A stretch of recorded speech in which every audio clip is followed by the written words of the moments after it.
What's up, everyone? Welcome back to the Mad Records podcast. My name is Michael Gilbride. I'm the founder of Mad Records, and today I'm talking with one of my favorite independent artists in Nashville.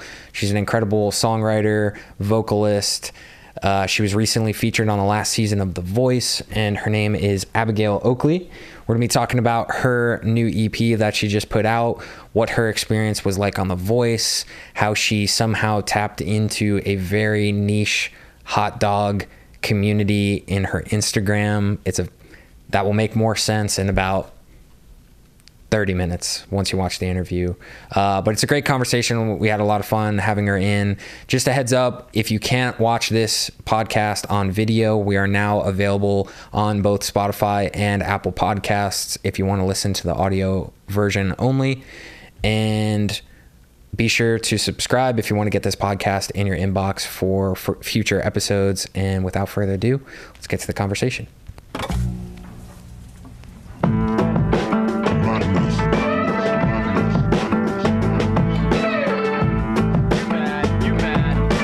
Everyone's madness is greeted. Abigayle, welcome in. Thank you. Good to see you. Welcome to the in-person stewed. Last time we talked was virtual. Now we're in person. It's much better. It is. I guess let's start at the beginning of our journey together. I met you at a Mad Records Battle of the Bands that we did. How long ago now? 2 years? That sounds about right. 2 years ago. Yeah. Yeah, and at that point you had your first EP out? I think maybe even 2 of them. 2. I have 3 now. Oh, so yeah. So we started we connected then and kind of started working together and kind of just, I don't know, what would you call this? We consult and work and meet chat, for coffee meetings. Co-work. Yeah.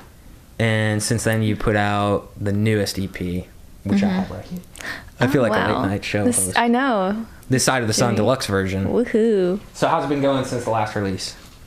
Good. I mean, highs and lows for sure. It's kind of I feel like if I'm not careful, my brain never turns off with creative ideas and business ideas and song ideas for the next project. So do you disconnect from it at a certain point? Because you have a similar kind of situation to mine where it's like I work from home, my business is kind of very intertwined with my life, so it's very hard to shut it off at a certain point and be like, I'm done with my work day. But if you're an artist and you make a living from being an artist, you can't really just shut off the artist side.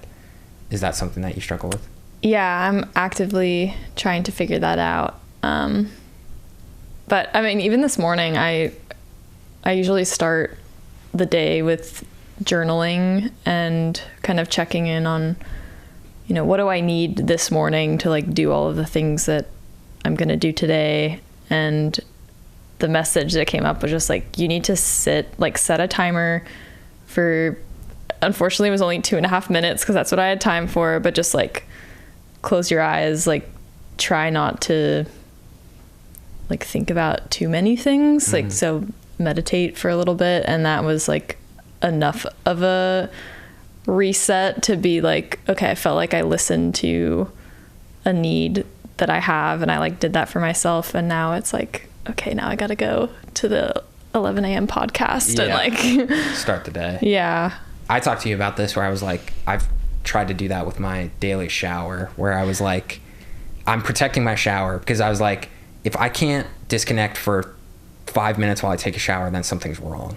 And I'm trying to become really aware of that, where it's if my mind is racing in the shower, then I'm doing too much. Yeah, I was thinking about that since, you said that maybe last week to me, and I haven't figured out how to master that. Even yesterday I said to my wife, I was I really want to listen to a podcast in the shower. And I'm no, just sit in silence for 5 minutes. It's so difficult. I know. And I don't know why. And most times I realize I'm still thinking about work problems, and it's a good trait because it means that you're focused and that that's why you're having success with your artist career and you're entrepreneurial and you're dedicated. But shutting it off is really hard. And I feel especially if you build a career around your passion, it's got to be hard because now you can't really just pick up a guitar and like play and have it feel probably as relaxing as it used to, because it's kind of your work, right? You know, maybe a month ago I would have answered differently, but recently, like, I was just in LA hanging with my brother and his husband, and I feel like they're people who work really hard and have really like balanced, you know, they enjoy their downtime. And so like seeing how they actively like carve out, you know, play time or relaxation time kind of reset me to be more focused on that. And so I've just been picking up my guitar and playing classical music because that was my first love. Like when I started playing guitar, it was, you know, reading little etudes and short pieces. And my friend that I'm actually going on tour with in a few weeks, Rami Good, she also studied classical guitar in college. So we've been working on a project of just like learning a piece together. And it's, you know, there's no like commercial outcome of it. It's purely just for us and for fun. And then I'm finding like I feel very connected to the 7th grader me that was like finding guitar when I'm playing that music. That's nice. I feel like changing the medium is important. Joni Mitchell talks about, I'm on a big Joni Mitchell kick lately. Ooh, I've been telling people that. this as like, I've been going around and been like, have you heard Joni Mitchell? She's really, and people are like, yeah, we have. But I finally had like an entry point. You know how like some artists, you just need to find the right thing for it to latch and click for you to like really start to like as a fan. Yeah. So like Joni Mitchell did this set at Newport Folk Festival. Did you see that? Where she's like sitting in her throne with like a was this with Brandy Carlisle? Yeah.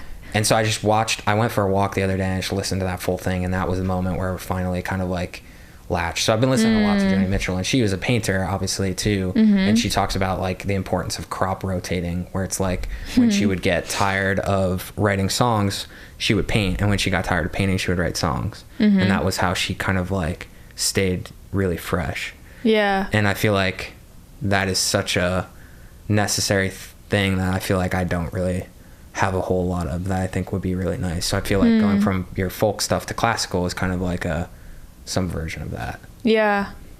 I mean, I think you do though, like maybe I'm projecting, but I feel like, you know, as much as the conversation around artists like having to run their own business as well and like making content and booking, it's like sometimes to me those are the different crops. Right. That's a good point. And I can feel like I'm coming out of a season where I've been really focused on like growing things behind the scenes and supporting this EP, and like these are songs that I've written, some of them like years ago, and now I'm feeling really energized to get back to like just the creative in the music side, because I mean the business side is creative as well if you let it be, and you know. No, we've talked about that a lot, that like I find that was the thing that was a big aha moment for me, was like I always thought that I had to be an touring artist to be an artist, but then I was like, you can be an artist in business and bring creativity to the way that you approach business. And then that was kind of where Mad Records came from. And I get like a lot of creative fulfillment from the actual business side of things, and you've been kind of in that season of that too, like really building your business for the last year. What do you feel like have been the big takeaways for you diving into the business side of building your artist project? I mean, I feel like the more simple you can make a framework, the better. At least like as someone who has a tendency to overthink things, it's been helpful to have conversations with you where it's just like, just focus on like what this, there's one person on your email list or whatever at the show, and like using them, thinking about them as the template for like how you interact with everyone in a community, or like in the world that you ask people to step into when they're streaming your music or coming to a show or like on Substack or social media. Right. So I don't know, I think I have a tendency to like go really big, like cast a wide net. Mm-hmm. And I feel like what is most true is like focusing on just the people that you're serving now. Yeah. And it's been nice to see like just how a foundation of like email list, a place where people can buy your music, like Bandcamp, a steady enough show schedule so that like people have the opportunity to come see you if they're ready to like take that next step. So it's kind of like getting the basics first, not trying to like please everyone, and like just taking care of the people who like already appreciate what you do. Yeah, I wrote a Substack about this that is getting published tomorrow. I read it, and then that's why I know. Oh, no, I'm kidding. Yeah, there you go. I was like, this sounds and familiar. that's why I know. No, but I was like, if you come up with your ideal avatar of like who's the person that listens to your music. So like when I was in the article, I talk about like who is Mad Records' avatar, and it's like came up with this idea of like it's Becca, and Becca is like 35 years old, and she plays house shows, and she has a full-time job in marketing, but she wants to build an artist career and blah blah blah, all these different traits, you know, drives a Honda CRV. Like you get a very clear idea of who this person is. And then when I sit down to write emails, it's like you think of sweet Becca, and you go like, what does Becca need? And it's like, hey, if you're getting some traction and playing some house shows, but you're struggling to turn it into a full-time career, here's a new Substack series. And it's like, then Becca reads that and she's like, hey, this is for me specifically. I had a guy like get on a call with me the other day, and he's like, I feel like you write your emails directly to me. And I was like, awesome. It's because I'm thinking of you when I write the emails. But that's like in digital content, I feel like specifically being specific as possible is actually the key, when every other artist is trying to be as broadly appealing as possible, because broad hooks just don't work. Because if I do a marketing hook where it's like, want to learn more about building your business, it's like, that sucks. But if I say something very specific about a very specific type of person, then it feels like it's made specifically for you. You know? How do you do that as an artist? How have you done that as an artist? Because you've done a really good job of that. Oh, well, thank you. I mean, I guess from a songwriting perspective, I like really specific, like I just wrote a song with some friends, and the only goal was like, I really want to put Roku City into a verse lyric. Oh, I love that. I have a lot of beef with Roku City, but go ahead. Really? Okay. Yeah. I'll have to send you this song. But, so I feel like what is creatively fulfilling to me is just like some more quirky ideas and highlighting things that we see every day, like Roku City, or I just posted a clip of something on Instagram about like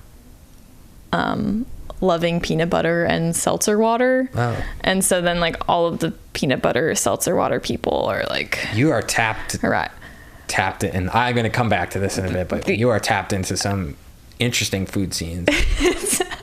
I'm noticing, this is what the internet will make you realize, is like how much food is in my lyrics. Right. I mean, it is, you eat at least 3 times a day.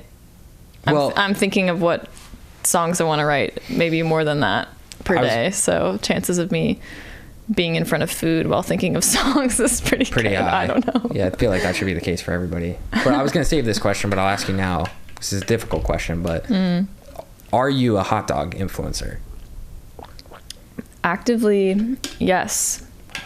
And this was an accident. I just went to Costco one day to get my Costco dog, which is a great deal, best deal in town, and made a little video with my song This Side of the Sun that has a lyric, I think, eat a hot dog, pray you live long.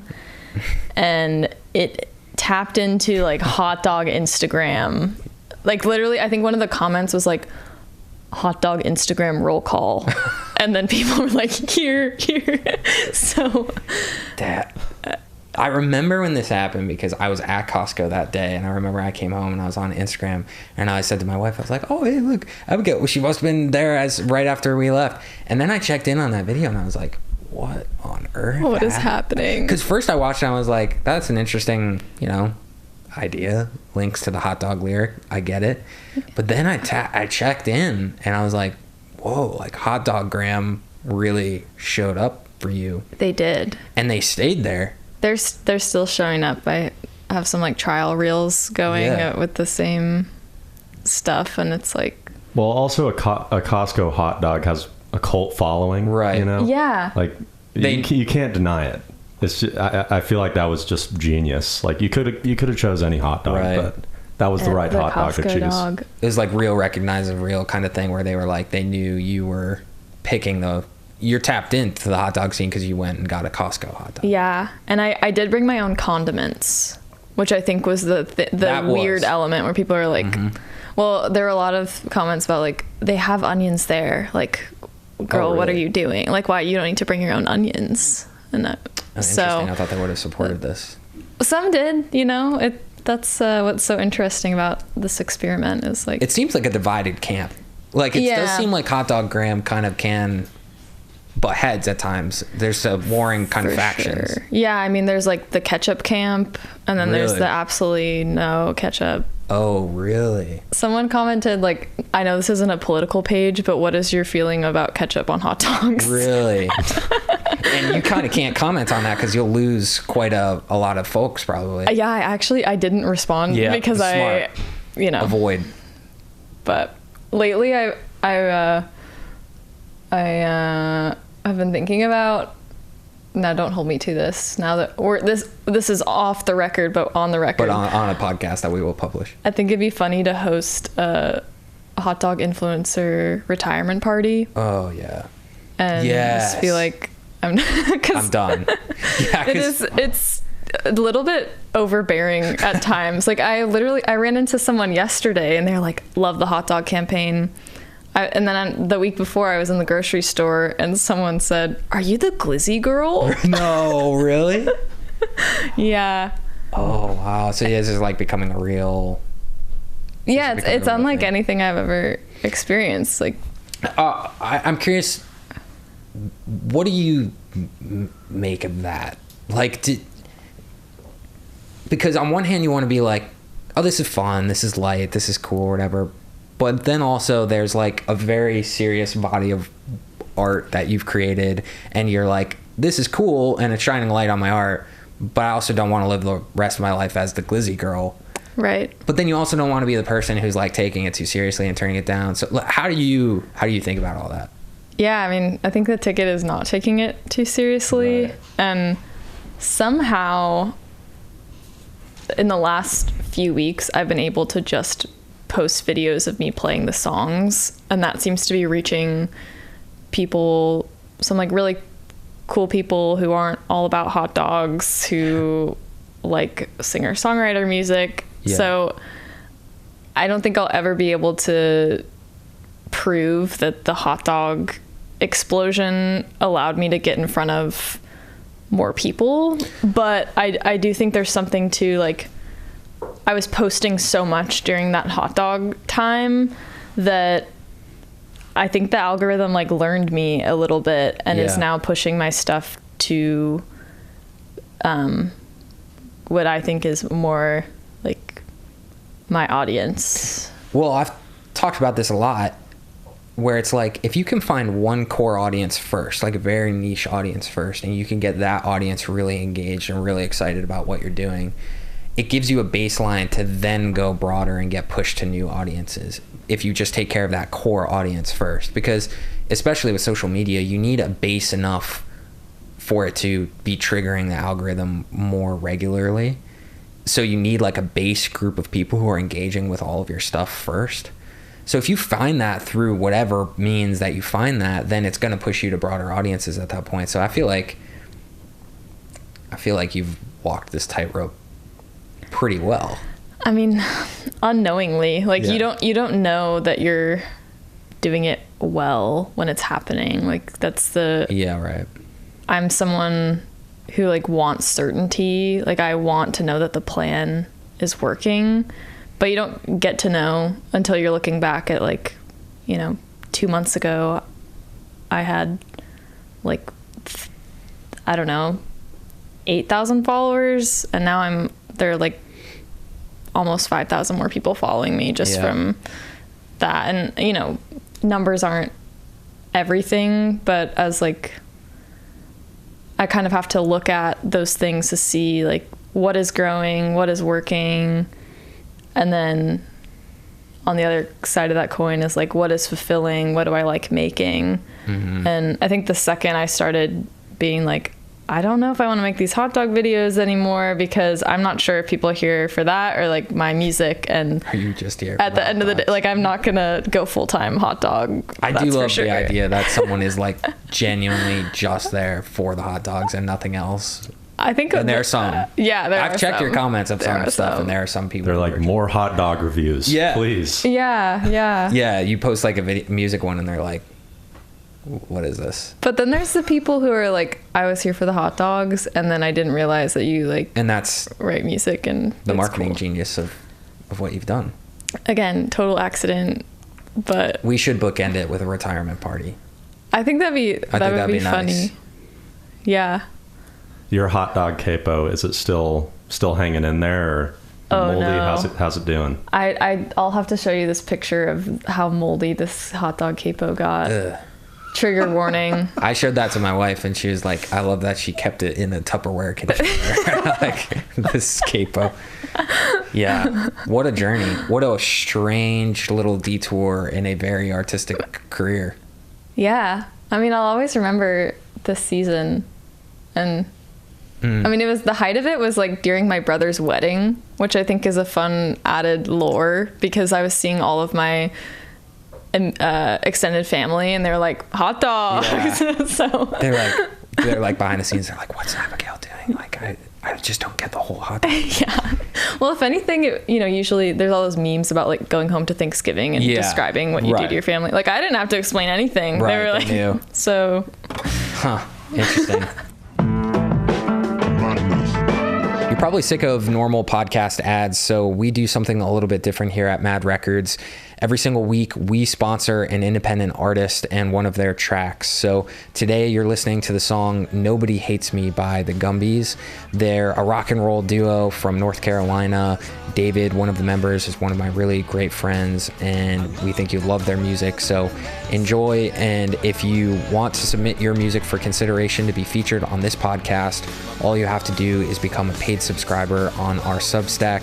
It's only $10 a month, and you'll have the opportunity to submit your music to our team to potentially be featured in future episodes. Nobody hates me. Nobody hates me. Nobody hates me. The Mad Records merch store is now live on our website, so if you're interested in picking up a hat, a shirt, a hoodie, and supporting what we do, head over to madrecordscollective.com/merch and use promo code MadRecordsPodcast to get 10% off your merch order. It's how we grow the podcast. It's how we pay our producer, Eli. Yeah, who was the merch designed by? The merch was designed by producer Eli, so make That's sure right. you go check it out and support him and what he's doing, and be sure to use promo code Mad Records Podcast to get a little discount too. I've been writing on Substack for over 2 years now, and this week we just launched a brand new newsletter. It's called How to Market Your Music and Still Sleep at Night. And what this newsletter is going to be is a 40 to 50 part series that is going to teach you literally everything that I know about music marketing, audience building, monetization, and how to do it all while still feeling like you're a good person. So every single week, I'm going to be teaching a new concept, and we're going to be going my entire understanding of music marketing from start to finish over the course of the next year. If you want access to that newsletter, you got to become a paid subscriber. It's only $10 a month. That's like the cost of like a fancy coffee. It's going to be one of the most in-depth deep dives on music marketing that I've ever done. So we'd love to have you along for the journey. Go ahead and become a paid subscriber. It's only $10 a month, and you'll get access to all the previous chapters up until this point as well. And I hope to see you in there. Well, yeah, it's been a big year. So, I mean, the other thing I wanted to talk to you about was being on The Voice, because that's the other thing where my parents, I tell this story, I told you this before, but like, everything I've done with Mad Records, like obviously I talk to my parents every night. I love my parents. I talk to them every night, give them updates or whatever. When I told them that I was working with someone who was on The Voice, my dad was like, no, you're really doing something here, Michael. Wow. Like, he's like, you're working with someone on The Voice? He's like, all right. Like, things are really cooking for you over there. And I was like, yeah, all right, cool. So you're like a big name in my parents' world now. Wow. So how was your experience on The Voice? What did you learn from that? I mean, nothing but positive things, honestly. Like, I kind of went into that experience with maybe an expectation that, like, you know, going into Hollywood and, like, kind of just putting, like, separating myself a little bit and, like, making sure I'm seeing a bigger picture before getting, like, so wrapped up in, like, winning, I guess. Mm-hmm. And, for me, it was just a really cool season to practice, like, self-confidence and just, like, treating the whole thing as an artist residency and, like, as much a fulfillment of my own human curiosity of, like, what would it be like to be on television, as much as it was, like, a career thing. So I think that allowed me to kind of get what I was seeking from it, which was just, like, an exploration in a world where, like, that is beyond my comfort zone. And, you know, film and TV is so cool because they're, like, everyone is doing a different discipline at, like, the highest level, like every part of the production, you know, kind of like here we have Eli with, like, the lights and the sound, and, like, I just love, it's a very high quality production. God bless you. It is. It really is. And I love, like, you know, in Nashville there's so many, I, like, work with a lot of songwriters and artists and producers, and, like, anytime that there are, like, multiple teams working together to like create a thing, I enjoyed talking to, like, the production people, and it was so fun. You said something to me a while back about the experience that I thought was interesting. Was you said that prior to The Voice you really identified yourself through your songwriting, and that this was the first chance for you to kind of see what it would be like to be an artist or a performer, kind of, because you're singing covers, and the focus is on your voice, obviously, and not the songwriting. And it was interesting because I knew you too. Like, the thing that always caught my attention about your music was, like, your songwriting, and then to watch you go on The Voice and see you without the songwriting was such a different experience, to show that, like, oh no, you can be a performer, you can be a singer. Like, there's so many different elements to your, you know, like, weapons in your arsenal. And I don't know, you should share some about what you told me about that, because I thought it was interesting. Yeah, I mean, that was part of the self-exploration and, like, you know, trying to get comfortable with just, it's almost more vulnerable for me to, like, not sing one of my own songs, because then it's like you're just looking at me, and, like, the reason I have an artist project and like am pursuing any of this is because I love writing songs. Like I love having an idea and like either workshopping it by myself or like doing it with friends. Like I just love writing. And so to figure out like, oh, do I still love this if it's, you know, not a way to just showcase my work? And yeah, there were like different aspects of it that I enjoy, but I think it solidifies that like, okay, I like miss sharing my own music. Yeah. It's still pretty cool to get all three judges to turn their chair instantly to something that wasn't your song. Like, yeah. Your voice is like, yeah. Is like quite the tool too. I wonder if that'll ever like feel normal or sink in or feel like it actually happened, because I don't know. I think back in the day, like when Hollywood was like really Hollywood, it was almost easier to process because there's so much distance between you and Hollywood that like you just didn't understand what it was. But nowadays, because we know so much like behind the scenes and social media makes everything like so accessible, it's like it almost feels weirder because it's like, I don't know, then you probably see the judges and they're just like regular human beings, and that's kind of weird because on one end they're supposed to be these like mythical creatures and then they're just probably very normal sized human beings. Yeah. There is like a presence though to them. Like when they turned around, really, I swear they all had halos on. Like it was just, or there's kind of a, you know, your brain doesn't know what to do when you see celebrities. Like they've only ever been on your TV screen and there they were. And it's like, have you ever gone to a live show and the artist comes out and you're like, they're so small. Yeah. Like you expect that they're going to be like giants. Right. They're so small. I think I'd have a panic attack because I don't think I would be like, if all of a sudden I was standing there and like Reba McEntire is staring me in the face, or like Kelly Clarkson or whatever, I think I should have a panic attack because I don't think I'd be able to reconcile. Literally swiveling around in a chair, like so dramatic. Yeah. I know. Yeah, and John Legend is like jumping up and down and like screaming. I think it would all be too much for me. Yeah.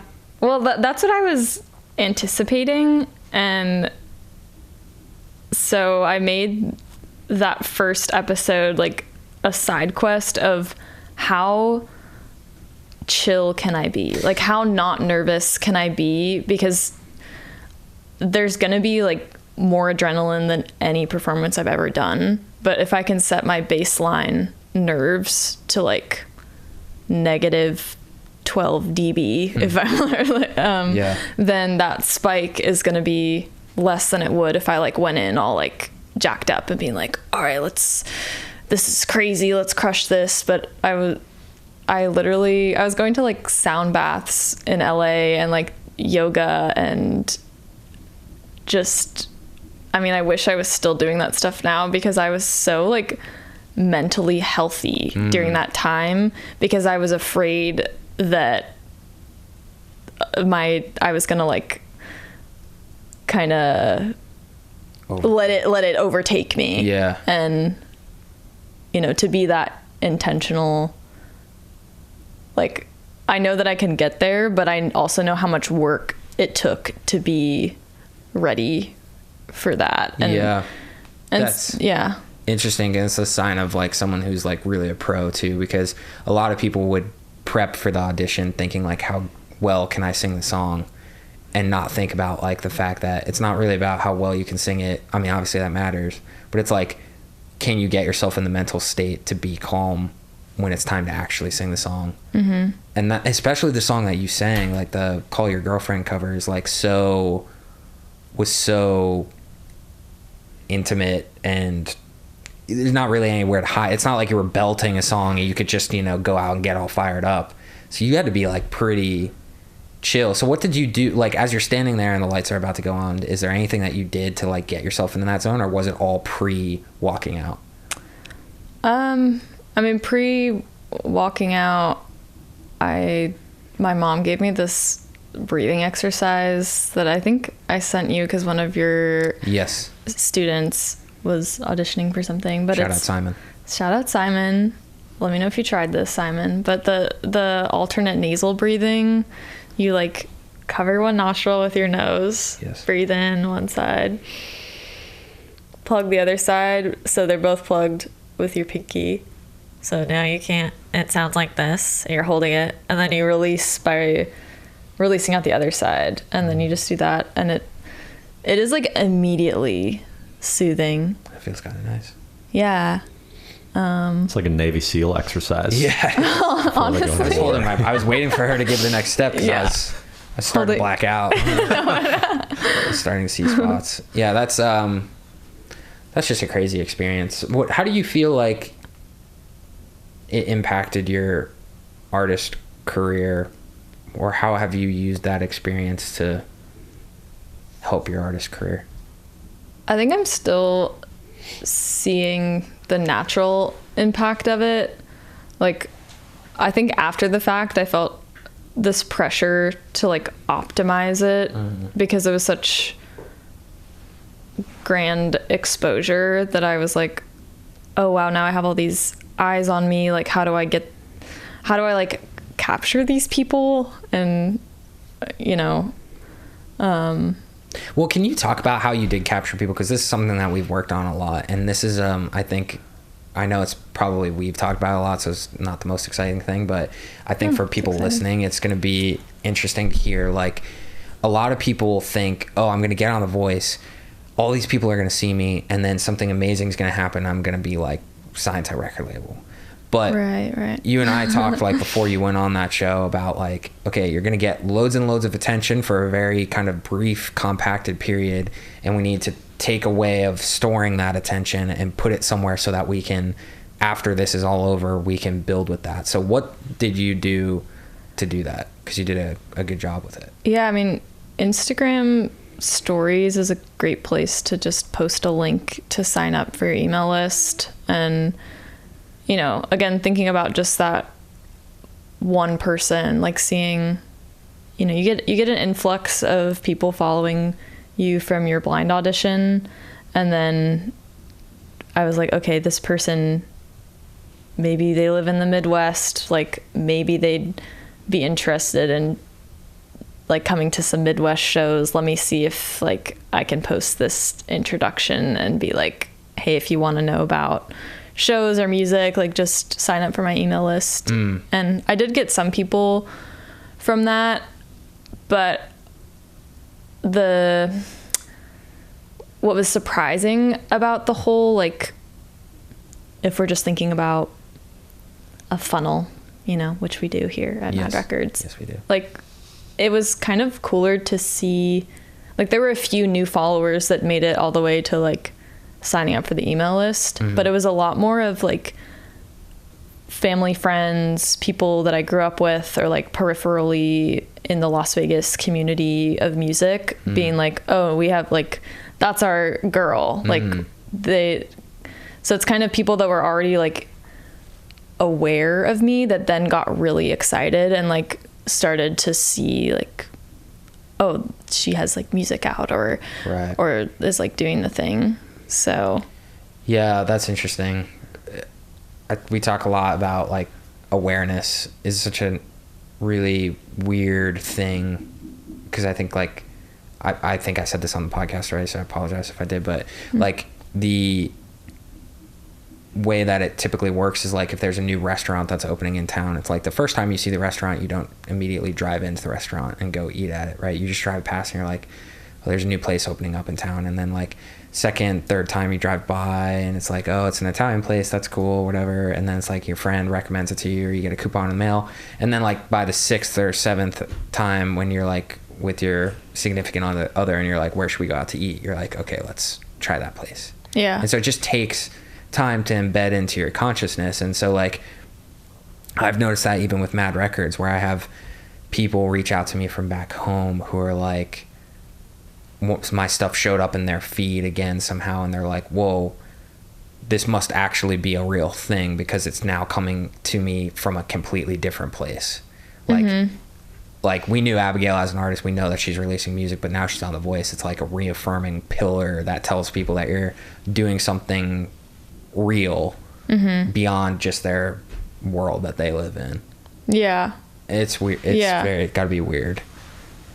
Yeah, weird. Nice. Weird, Nice but weird. nice. And, you know, I'd do it again. It was like, you know, that and the hot dog thing kind of like Big year. Big year. Really big year. That, the voice and the hot dog thing. Well, this actually does kind of go to the point where it's like, that's why I always hate when people preach music marketing things of like cookie cutter approaches, because it's like, only you could have carved out that path for yourself by looking at the things that you're good at and saying, what am I uniquely suited for, and how am I going to market myself based around my specific strengths? And it's like your sense of humor or your quirks or whatever. It's like, that's where the hot dog thing came from. It's not because like you took a music marketing class and they were like, here's a hot dog trend that's really popping, like hot dog Instagram is Chapter popping. 1, Yeah. hot dogs. Yeah. Well, I was thinking I've watched a lot of those videos where it's like, you need to be posting about your music, but then you also need like a niche, like a sub genre. And as someone who's like so obsessed with music and writing, I've always struggled with that, because like I need hobbies pretty bad, but I just like right now everything is really music focused. But having the hot dog thing was my first experience of like, okay, I think this is what they mean by that, where it's like, yeah, you make music, but even more than like connecting to people through music, it's like there has to be a human element where like people can see themselves in you. Right. But see, I think a lot of those people have it backwards, where it's like, yes, you need a niche, but the niche comes from you showing the different elements of who you are first, and then the niche finds you. What's really uncomfortable is when people try to fit themselves into a niche, where it's like, well, I want to be like a cowgirl, so I'm going to just put a cowgirl hat on, and now I'm going to tap into this very specific scene. It's like, that'll work if you truly are a cowgirl. Yeah. Did you try that, Michael? Yeah. I did I this. want to be a cowgirl. This is coming from personal experience. Yeah. Yeehaw. It doesn't work if you just put a cowboy hat on. I tried. But like, you know what I mean? Where it's like, you can feel when someone's trying to fit into niche, or as opposed to like when the niche finds them you. because they're just putting themselves out as who they, like, you truly went to Costco with your, you know, stuff and had a hot dog, and that is who you actually are, and that's why it came across as real. But if you like aimed to get into the hot dog scene, it probably would have been very uncomfortable for everybody. Yeah, it's really interesting. Like I think I've even written out like, you know, all of the things that I like to do, and trying to, you know, muscle these things together to like build a content plan or whatever. And I think that ended up making me feel more stuck, and like you almost try to distill an image or like an idea before even just like trying other stuff, or just I don't know. I think the theme this year is like letting it go and like adding more lightness to the plan, because I think I can see a difference from like when I was trying to like follow a certain strategy online, and then when I just started like posting the stuff that is maybe a little half baked, or like a little more candid. And it's like easier, it's way easier for me now to like just fire stuff away, and it doesn't feel like I have to try to meet any target, you know? Yeah, because you crossed the cringe mountain where it's like in the early stages where it's easy to say like, oh, be light and just post things or whatever. When it's not working though, it sucks. And getting through that period and finding things that work is the hard part. And you've kind of gotten through that period, and the only way that you do that is by continuously doing it. Because think of it this way, like, let's say you got your camera out and you filmed yourself doing the hot dog thing and it didn't work. Then it's kind of like you just like, you've got a video, like let's say it got 2 likes, you know, then you're sitting there and you're like, what am I doing? Yeah. You know, but you got to get through that and to find the thing that does work eventually. Well, and I hope I don't, you know, jinx myself here, sound too like pessimistic, but I am like every day now that my stuff is performing well, I'm kind of like, you know, this could be the last video that does this well. And then I'm back to like, you know, I'm ideally, like I feel like I have an ideal mindset of how I would like to think about things and then how I actually think about things. Yeah, right. And ideally I'd love to like not care and just have the job be, you know, posting once a day, check. But it's like you still have to check on how those things are performing to like figure out what to do next. And yeah, I'm curious, like I do think that changes for, I mean, everyone, I feel like I've seen a lot of, like just because you have engagement now doesn't mean like you get to keep it. And or at least that's what is kind of the intrusive thought right now, which is like, you know, how do I keep this going? Because I feel like we all know examples of artists where like they, you know, you're still at the mercy of the algorithm, right? Like it's, which is, you know, I don't know. This is a half-baked thought because everything has like changed in the last couple weeks with like the engagement on these videos. Yeah. So. Anyway. Well, that's where the mailing list comes in. Is like, and it's only going to be a small fraction of people who make it through to the mailing list, but it's like you gotta be farming those followers and getting them onto the mailing list, because if the algorithm does change, and it could, then you've got that group of people that can sustain you for the whole next period of your life. Like from my approach to like content is I can't make content for the platforms directly because I just get too wrapped up in it and I don't like it, and I can't do it. So what we do with our Instagram, and we've only really started doing it consistently in the last like month or so, is we take things that I'm already doing and we turn it into content. So like I like having conversations like this, so it's easy to find clips from the podcast that make for good content and post it from there. Or I write my Substack, so we've been repurposing the Substack into notes on Instagram. So it's like taking things that I'm already passionate about and just contentifying it is like been the way that I've gotten around having to like obsess over what's our content strategy all the time. And we've had some posts that do really, really well, and we have some posts that just suck. But if you do it every day for 3 years, it's gonna grow consistently. And if a certain amount of those people are then going and signing up for my Substack, which they are, and I'm capturing that email, then if I do that for 3 years, I'm going to add 5,000 people to the mailing list. And that 5,000 people, I mean, I've paid my mortgage for the last 2 years with a mailing list of, you know, now it's almost 10,000 people, but it's like you can pay your entire bills with 5,000 emails. So that's awesome. I think like whatever intrusive thought you've got there is like, it makes sense. It's true, right? You don't own that audience. That's what we talk about all the time.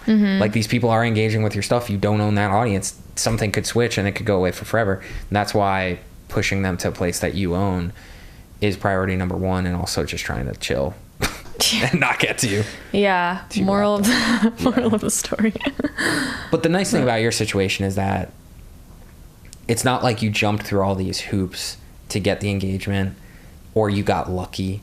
Like, it's not like you trend hacked and just got lucky. Like, I mean, I almost did with the hot dogs. Yeah. I didn't know I was trend hacking with hot dogs, but if anyone's listening to this and wants to do the hot dog thing, I'm all for it. Like, yeah, maybe you should. Maybe I should tap into the... I think so. If we could get some of the audience over to Mad Records, the hot dog audience. Will there be hot dogs at the At the live event? in October. Yeah. Yeah. Okay. Now there will be. Okay. You heard it here first. There will be hot dogs at the Mad Records live event. Bring your own Show up, condiments, yeah. though. Hot dog gram. I feel like I have seen a lot of hot dogs on Instagram recently. Really? And I mean, obviously yours, but like, I just in general. Well, I don't know. I feel like summer. hot dogs are kind of a meme. I don't know. They Yeah, are. They are. I think summer is the height of hot dog gram. 4th of July. And then they go into hibernation. Yeah. So what might be like the fall version of that, do you think? Ooh. What's like the quirky kind of winter food? Yeah. Well, I actually played this song at the Battle of the Bands, but I have a song about chamomile tea. I remember that song. I remember that very well. Maybe it's that. Chamomile tea gram feels like they're going to be too chill, though. Yeah. Like they're like group. not commenting on Yeah, things. you're going to and- get like a bunch of moms following you. Which is, Well, I love that. I love that. but they're going to be a little chill, a little tired. You need sleepy. someone who's like, the thing about hot dog, it's crazy how much time I didn't intend to spend this much time on the hot dog thing, but it's crazy how like evangelical the hot dog people are. Like they need you to believe in the hot dogs. in the hot dog stuff. Yeah, we could talk all day about crazy comments I've seen, but one was like my friend Nick Spear, brilliant musician out of Montana. He commented and was like, "I'm a little concerned, like you're eating so many hot dogs." And then some person I don't know was like, "You need to chill out, man. Like let her eat as many hot dogs as she wants." And like, They're actually good for you. It's a myth. I think he like cursed or something. But then I was like, "Oh my gosh!" Yeah. Like poor Nick was just trying to Got a chip on their shoulder. That's what I'm saying. Like with the winter food crowd, we have to find sort of like it's like maybe like a cranberry sauce type of person, or like like what's a Thanksgiving, Christmas type of like overlooked. Oh, maybe it's like the fruitcake. fruitcake. Maybe like the fruitcake people. I was thinking maple syrup. Oh, I don't know really? why. Like, that just could feels kind of fall. Like That would be. I don't know. You could get pretty niche with it, I think. That is a good question for like, I mean, what kind of food do you think Mad Records people eat the most? Ooh, whoa. This is good. What kind of food do I think Mad Records people eat the most? Or like something that captures. What captures the vibe of Mad Records? I feel like they're hardworking. They're realists. Yeah. They're salt of the earth. They're salt of the They're earth. salt of people. the They earth. bake beans. Yeah, these are Ooh. lunch pail type of go to work people. Yeah. That's what I love about Mad Baked Records. That's why beans. I'm excited for the event in October, because like I always say that on like our calls is like if you screenshotted our mentorship calls, it is a accurate look of what life actually looks like. Like the music industry that we get presented to us is like 20, 25-year-olds, like, you know, gorgeous, you know, like superstars. But the actual music industry is like this really diverse, beautiful range of people of all different ages and all different backgrounds and all different races and everything. And that's the thing I like about Mad Records, is because like the people who interact with us are like real people who just love making music. So I do think a baked bean would be like a nice kind of salt to the earth. Just And one baked bean. one singular. You know what goes well with baked beans? Oh yeah, hot dog. Holy The moly. collab of the century. Oh my gosh. Yeah, this is gonna happen. The baked bean hot dog collab. Yeah, no, I think we're onto something here. Yeah. Mm-hmm. We got to find that winter food for you to tap into. Yeah. To be determined. Have you heard my stomach is growling like crazy? Oh, really? Yeah, I'm really hoping that the mic does not pick that up, because it's been happening the whole time. Oh, I haven't heard it. Okay, good. I haven't heard it. All right, cut that out. Let's see what other questions I got, and then we got some headlines. I want to hear a little bit about the new record. Yes. And what kind of music is on there? What are you writing about on there? That makes a lot of sense. Yeah. The new record, I call it existential indie folk. It's a lot. I have a lot of questions about life, and I feel like that's what has inspired a lot of these songs. There's a song about billboards that you see driving on the highway, and like I think that concept came, my fiance we were driving somewhere and he was like, what would people or like aliens think about America if they could only see the highway? Like if you only saw the billboards on the highway. So that's one of the songs. That's brilliant. Press 3 is about a hypothetical end of life survey, satisfaction survey. This is one of my favorite songs, like, of all time. Thank it's you. like I've told you this before, but I don't tell the people listening, but my wife saw you at Battle of the Bands, and when you played Press 3, she was like, she's a star. Aww. And she came up to me after and she's like, whatever happens, like, you gotta work with Abigayle because of that song. Wow. That one's great. Thank you, Melanie. And then Hazel-Eyed Lover in Patagonia, that was the song that kind of, I feel like that was kind of the song that kicked off a lot of your, like, content engagement, right? Yeah. That was the song that really kind of started to pop off. Yeah, first. that one I released like a year ago, like before the album or the EP rather. And I don't know, I think that one, again, I was just trying stuff. I went to my favorite park with like a backpacking pack, and I released it with my friends Jonah and Maria from Jed and the Valentine. They're based in Edmonton, Alberta, and we've played some shows together, and they're just like the sweetest people ever. So shout out Jed and the Valentine. Yeah. So I feel like one thing that you do really well on this EP, and I think in general, is like when you write lyrics, they feel like they exist in the same world that like I exist in. Like it almost breaks the fourth wall. Because I think a lot of times, and I've talked to you about this before, like I grew up listening to like Bon Iver and that kind of camp, and I was like, I want my lyrics to almost make no sense at all. Like I want them to be like cryptic, and I want people to wonder like what I'm even saying. And then it got to the kind of point where I was like, yeah, I don't think people just don't understand what I'm saying, right? It's like it doesn't feel like it's actually grounded in the real world. And I feel like your stuff is so, like, even talking about like Roku City is something that's like, so everyone has had that experience, everyone knows what it is, and yet I have never heard any song that includes that kind of stuff. So I don't know, how do you find those things to kind of bring into the songwriting? A running notes app. And I feel like I go through phases where everything is inspiring and I'm like open to ideas, and then other phases where like I don't have as many ideas, but I just try to like capture things as they pop up, because I will forget if I don't write it down. Like Dandelion, that song, how do you go from like the idea of a dandelion to it turns into this whole song about like being able to manifest things and like the power that you have to make decisions? And you're like, do you just go outside, look at a dandelion, and does that all come to you, or do you like continue to build on the idea?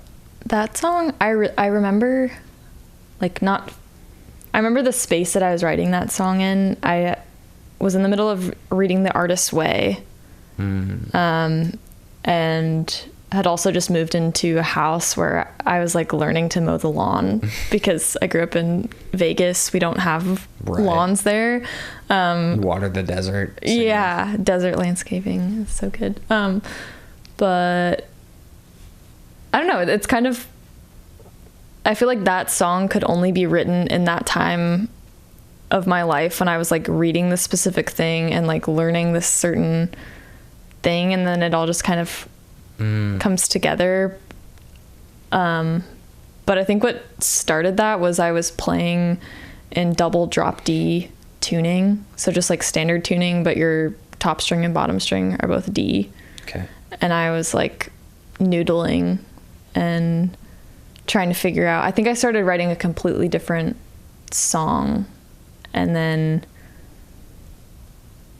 I don't know, I guess I got like bored of that and started trying to like make myself laugh with like talking about dandelion murder and just like talking about what was actually happening in that moment, and like what questions I was having about like, I mean, the Artist's Way. Have you read No, this? I should, but I have it. I own a lot of books and I don't read them. It's fair. Really not good. No, I mean, I feel like the Artist's Way, there's like a camp of people who have like finished the book, and then there's a camp of people who like haven't finished the book and maybe like roll their eyes at the people who did finish the book because it's like annoying. But no, because I resonate. I've had a lot of people say it to me because a lot of the things I think I talk about sound like I've read The Artist's Way. Yeah. But I have not. I mean, Just come to it from a very different place, I guess. yeah. No, I think there's a lot of good stuff in there, but there's like a lot of tools to transform your life and your creative process. And I was kind of like, well, great. That is overwhelming. Like, I have so much to do to like transform my life. And also I don't know what I want right now. So yeah. I mean, it's scary if you do buy into the whole manifesting thing. It's scary to think that you can actually do whatever you want to do. Mm-hmm. That's a lot of choices to make. It is. Yeah. What you did a track with Glacier National Park. Yeah. How'd that happen? I was in Montana on a gig, and someone there were maybe like 20 people in the audience, and one of them, my friend Jim, new friend Jim, shout out Jim, he said that he knew someone making a film about Glacier National Park, and held it very lightly, but he connected us. And then the filmmakers, Jordan and Logan Leffler, they were like super down and commissioned me to write the song, and I was able to like hire Reed Sorrell to produce the song. And I was just in Montana for the world premiere. Wow. And saw like they did use the song. The whole time I was like, wait, what if it's gonna get cut? I know. Yeah. I hate that I do that, but they used it. Really? How was the premiere? Was it like a red carpet type of situation? Or? It was sold out. Really? 1,200 people at the that's Wackolt legit. Center. They're doing a tour of Montana theaters first, and then hopefully film festivals next year, and then a public release. Oh, wow. But the song is out, and people are like going to the park and filming them on the road. And that's like, cool. It feels, my parents are in Montana, and right. I grew up going to Glacier. So it's just like kind of a crazy thing for me. Did you hold up like a QR code for your mailing list when the song started playing in front of the theater? Absolutely not. No. I just sat there. I write a Substack on every week or whatever. You should have announced it. That's really cool. I had another question. What do you see like happening with your artist career? Like what's the vision for where you want to be in 3 years? Speaking of manifesting. I know. Yeah. I don't know. I'm always so like torn on, should I pick what it is? And like, I don't really know. I feel like I want to see things grow. And I want to like grow in my identity as like an artist as well as a business person, because I feel like for a long time I believed that I couldn't be like a business person because I'm an artist, and like artists by trait are like creative and wild and whatever. But I don't know, in 3 years I'll be 29 years old. So I feel like there's a more convicted, like more peaceful version of myself that is doing things on, the same kind of stuff, writing songs, performing. But I really, like, I would love to tour to, like, maybe sell some more tickets in cities and, like, be able to bring a band on the road. Right now I'm all solo, so figuring that out. I think in 3 years that's, like, manageable. Oh, yeah. What do you think I should do? Well, that's what I was gonna ask you. Like Lollapalooza just happened. Like, do you see yourself like playing festivals like that? Like, is the goal like how big do you want to make your project, or do you want to be like more folk scene, like underground cult following? Like, I mean, I'd love to play Lollapalooza. Like, that sounds awesome. Reach out, Lala. Okay. Then reach out to us. Yeah. Okay. Right. Yeah. And at the end of your set, you can dip yourself in like a bath of gold. Yeah. Like Tate McRae. I know. Tate McRae. Yeah. Yeah. I feel like I want to experience that and just like see what the creative work is at like the next level of professionalism. Right. And Tom, my fiance, like tours in a bus, and like they're playing sold out like 3,000 cap rooms. So it's like, yeah, that would be cool. Like, what would my pre-show ritual be for that versus the like house shows that I play? And like, is it all the same? Is it all different? Can I afford to hire my friends to do really cool stuff? And like, I think that's more of a driving force than like what it literally looks like. Yeah, totally. Like, understanding what it actually would feel like to be in that. Like, are you actually happier? Are you happier now? Are you happier then? Is it change at all? Does it feel the same? Mm-hmm. I totally see that happening for you. I mean, the thing we had John Strom on, who was the former president of Rounder Records, and he said... He manages Abigayle Rose, yes, right? Okay, we're interviewing next week. Oh. We're doing dual Abigayle duty on the pod. Yeah. He talked about what he looks for is an intersection of A+ product, natural talent, and entrepreneurial mindset, in the intersection of those three things. And he's like, that person will do well. And I feel like you have those three things. So at that point, it just boils down to just continuing to do it. All right. Continuing to do the thing, which I think is obviously hard, like, and gets tiring. Mm-hmm. But I mean, if you do this for 3 more years, like, just think of like the progress that you've made in the last year. So if you just stick with it for 3 more years, being consistent, building like your mailing list will be like 15,000, 20,000 people. Whoa. Your gram will be popping off with all different food cult vibes. Yeah. You know what I mean? Like, that has to, like, what would stand in the way of that? Myself. Mm-hmm. This is good. This kind of turned into like a therapy session. I know. I was actually worried that was going to happen because I feel like that's a lot of our conversation. Yeah, I shouldn't. That's not the goal. Yeah, I guess I feel like I tend to therapize stuff. I need the therapy. People need the therapy. No, I mean, it is like, I feel like you use the word mindset a lot. And I feel like that is like, there's a saying, like, you don't see with your eyes, you see with your mind. So I feel like when I'm planning for 3 years in the future, or when I'm planning to be on The Voice, I'm like thinking about how I want to be experiencing that in like a mental health way. Right. Or like, I want to make sure that I have the toolkit to like enjoy the next phase of things by enjoying things now. Like today, I mean, we're in pursuit of our dream jobs, right? Like, mm-hmm. Today I have this, and then I have a rehearsal with some friends I'm going to go on tour with. And so it's just like, I'm really trying to get better at like seeing things for what they are, which is like, you're already doing the things that are like part of the work in 3 years too.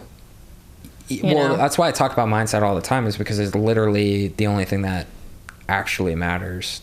It is like, I've always thought that if the mindset's right, then the actions happen organically. You will just mm-hmm. naturally do. If your mindset's in the right place, then you don't have to tell people to post content or to make things or whatever. They will do it if the mindset's in the right place. But I agree with you 100%. And like, I think that's the challenge of building, like, even building Mad Records was like, and this became really obvious when my son was born, was I was like, I don't have the option to make this period of my life miserable.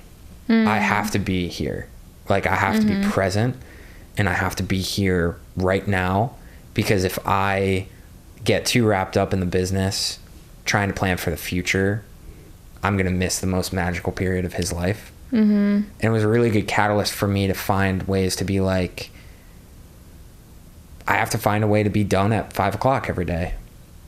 And that's really hard when you feel like you're fighting for survival all the time, or you're starting a new business. But I have to, because otherwise I'm going to miss, like, I know that when I'm 100 years old on my deathbed, 120, maybe 150. Yeah, we're going to start living see, longer. That's what they're saying. 150 sounds miserable. I don't think I want to live. Anyways, when I'm on my deathbed at whatever age, I know that I'm going to look back and I'm not going to be like, I wish I worked harder at Mad Records. It's going to be like, I wish I had more time with my son and you know, spent more time with him at that time. So, like, trying to build it in a way that I'm taking care of my future self, and I'm striving for things, I'm pushing myself, but I'm also enjoying what I'm doing now and present, is hard. Yeah. I mean, that's the work for sure. Yeah. But it becomes like the future, like what you're doing now. It just...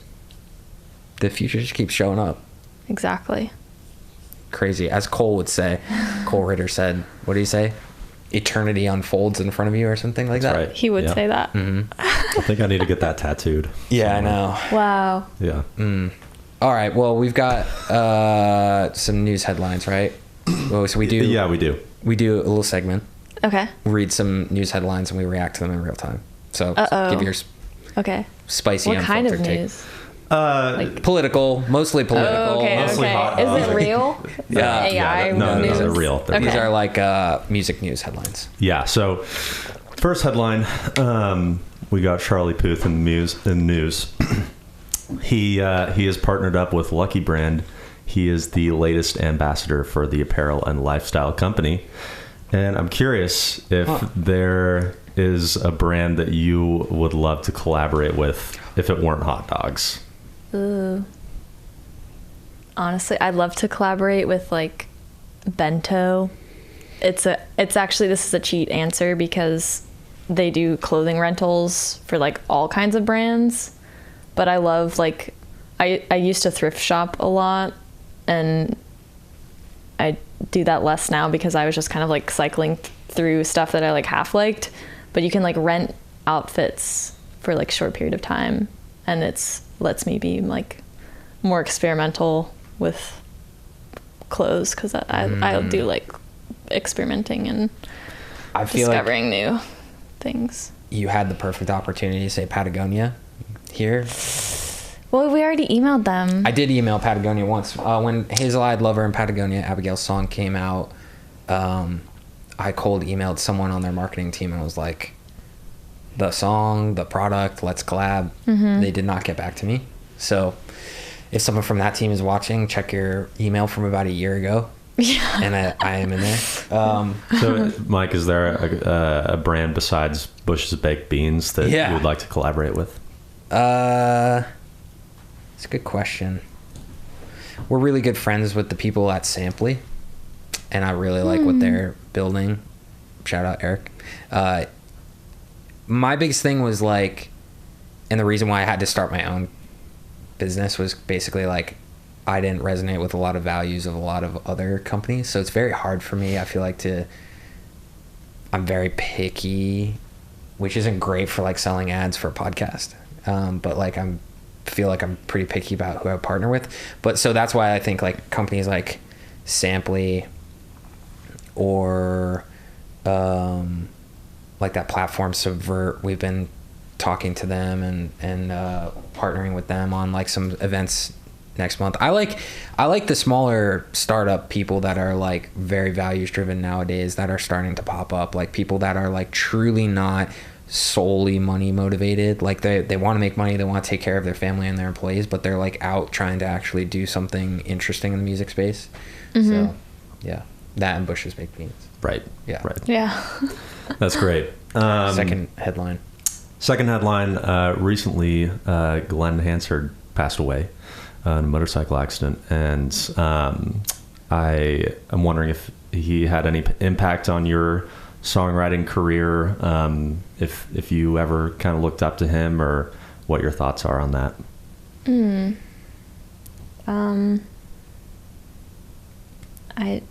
Musical blind spot for me. Yeah, I'm sorry. He did. I hate that I have to say this. No, you he take did this out? Falling Slowly. Oh, that song. of course. I think Yeah. I know. That was Of like course. the one hit that I know of.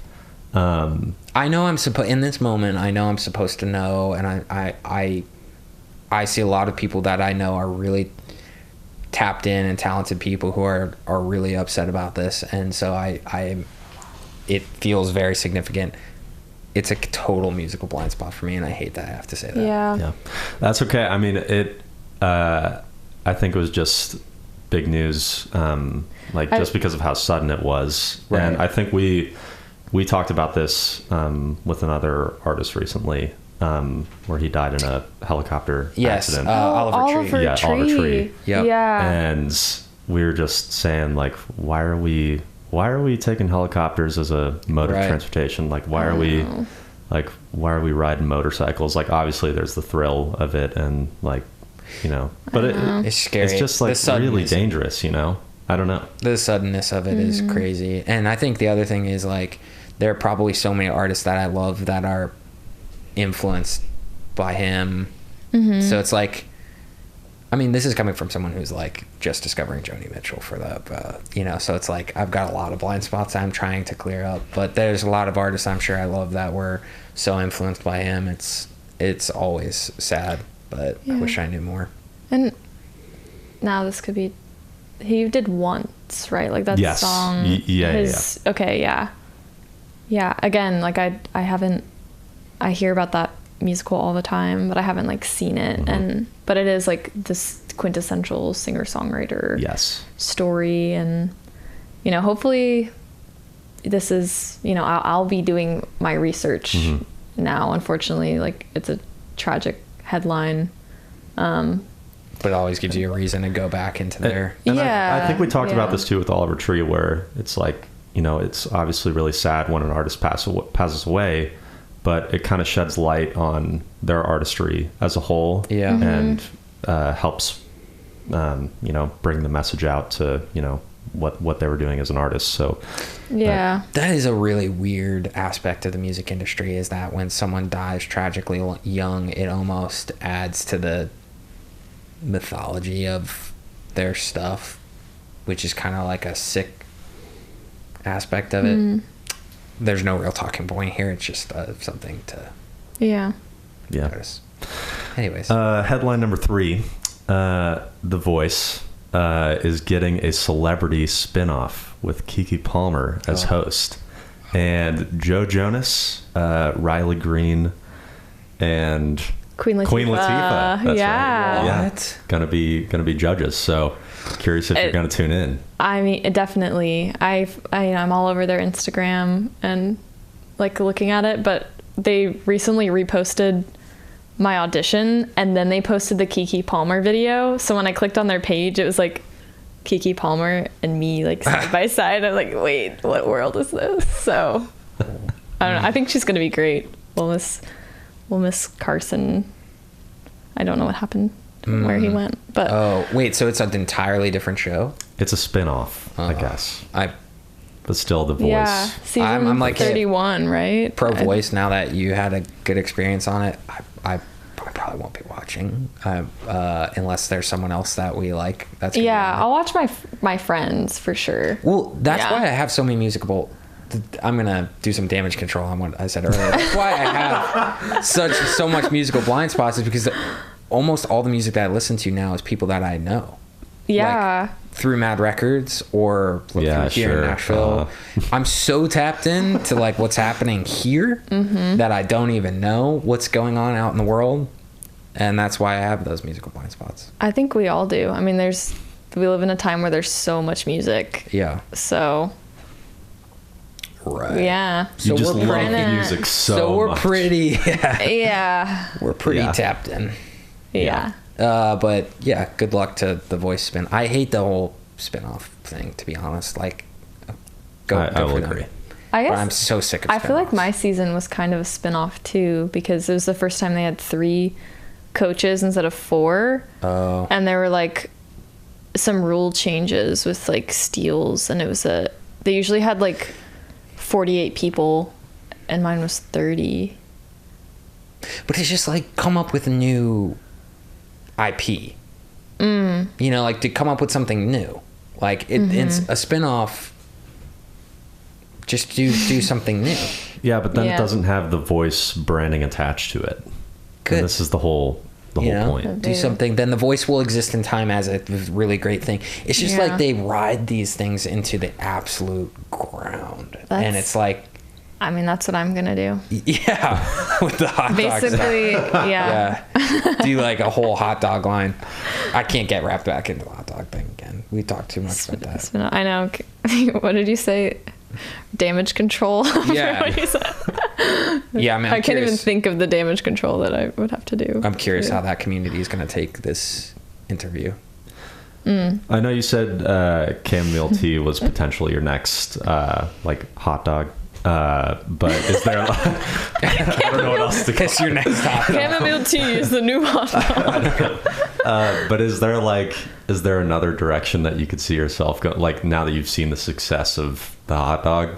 Like is there do you have a running notes app of other things that are kind of like Other that? ideas. Yeah, what's in the pipeline?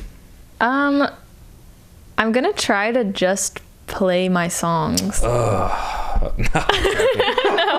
And I think it's really cool to see people like loving the lyric content. Right.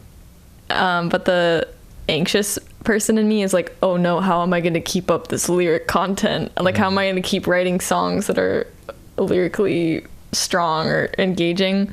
So, But at least that's a good problem. That's back on the music again. well, and I did write a song about that, about like trying, like once you're in That's meta. That's very the meta. like kind of, you feel like you have to be on your best behavior now that people are like watching, even though I don't think that's true. What's that song called? Best behavior. That makes So sense. there's Yeah, more put two and two existential. That makes sense. That makes a lot of sense. This is, yeah.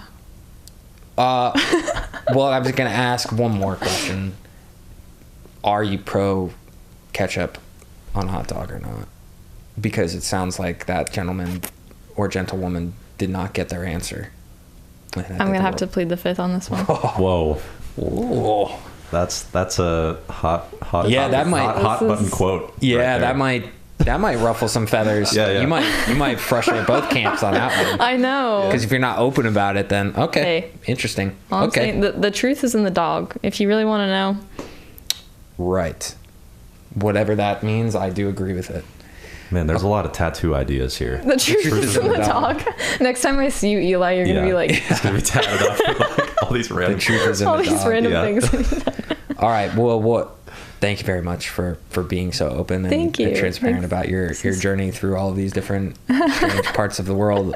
What is like your preferred method for people to follow you or engage with you, or where can they find this album? Ooh, definitely the email list. If you go to abigayleoakley.com, Nice. I have an annoying pop-up that comes up before you can even enter the website. I love it. And there I'll be able to like show you all the things, you know, around the proverbial corner of the internet All right. that I exist in. There you go. Join the proverbial corner of the internet that Abigayle is running. No, sign up for the mailing list. Sign up for the mailing list. You got a Substack. You can buy the album on Bandcamp, right? Mm-hmm. Instagram for all of the food-related content and music-related content. Mm-hmm. Eye roll. Boring. Anything else? Shows? Tours? Go check out. Yeah. Go to a show. I'm going to be all over the Midwest in August and then Midwest again in November. Wow. So Hammer in the Midwest. love the Midwest. Cool. All right. Well, thanks for coming on. Thanks for and, having me. This was fun. Yeah, we will do this every once in a while, and we will check in on progress. Cool. And we will be like, will this where... be edited? Nope. We're live. We're actually live joking. right now. Okay. No, it won't be edited. But we will see you. We will see you again soon. And thanks everybody. Bye. Thank you. Okay, cool. Good stuff. Good stuff. All right. Wow, awesome. That was so fun.